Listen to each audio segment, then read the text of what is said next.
आज आपण खास संक्रांतीसाठी मऊ लुसलुशीत तिळगुळाची बर्फी कशी करायची ते बघणार आहोत। जिभेवर ठेवताच ही बर्फी विरघळते आणि संपेपर्यंत अशीच मऊ राहते। सुरुवातीला आपण गॅसवर एक पॅन ठेवून हे शेंगदाणे भाजून घेणार आहोत। आता त्याची सालं तडकायला लागली आहे, म्हणजे शेंगदाणे छान भाजले गेले आहे।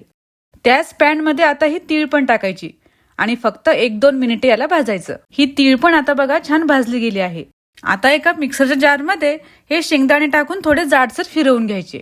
एका ताटात आता हे वाटलेले शेंगदाणे काढून घ्यायचे। नंतर ही तीळ पण मिक्सरच्या जारमध्ये टाकून अशीच थोडी जाडसर आपण मिक्सरला फिरवून घेणार आहोत। यातली थोडी तीळ आपण साईडला काढून ठेवूयात। ही वाटलेली तीळ पण आपण या ताटात काढून घेऊ। आता त्यात ही मिल्क पावडर टाकायची। ही मिल्क पावडर यात चांगली मिक्स करून घ्यायची। मिल्क पावडर जर आवडतच नसेल तर मग स्किप पण करू शकता। आता हे आपण चांगलं मिक्स करून घेतलं आहे। आता गॅसवर एक पॅन ठेवून त्यात 2 चमचे तूप टाकायचं आणि तूप गरम झालं की त्यात हा गूळ टाकायचा आणि थोडं किंचितसं पाणी टाकायचं। मध्यम गॅस ठेवूनच गूळ आधी चांगला विरघळून घ्यायचा। हे बघा, गूळ आता विरघळला आहे।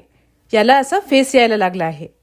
याला फेस यायला लागला की समजायचं यात गाठी अजिबात नाहीये। आता त्यात हे आपण तयार केलेलं मिश्रण टाकायचं आणि सोबतच वेलची पावडर पण टाकायची आणि याला चांगलं मिक्स करून घ्यायचं। हे मिश्रण थोडं घट्ट होईपर्यंत याला शिजवायचं। हे बघा, मिश्रण आता हळूहळू पॅन पासून सेपरेट होतंय। आता हे मिश्रण बर्फी करण्यासाठी तयार झालं आहे। आता एका ताटाला तूप लावून हे सगळं मिश्रण यात ओतायचं आणि लगेचच त्याला या ताटामध्ये पसरवून चांगलं सेट करून घ्यायचं। आणि सेट करून झालं की आपण जी तीळ साईडला ठेवली होती ती यावर भुरभुरायची, म्हणजे बर्फी आणखी छान आकर्षित दिसेल। आणि हे मिश्रण थोडं कोमट झालं की याचे असे काप करून घ्यायचे।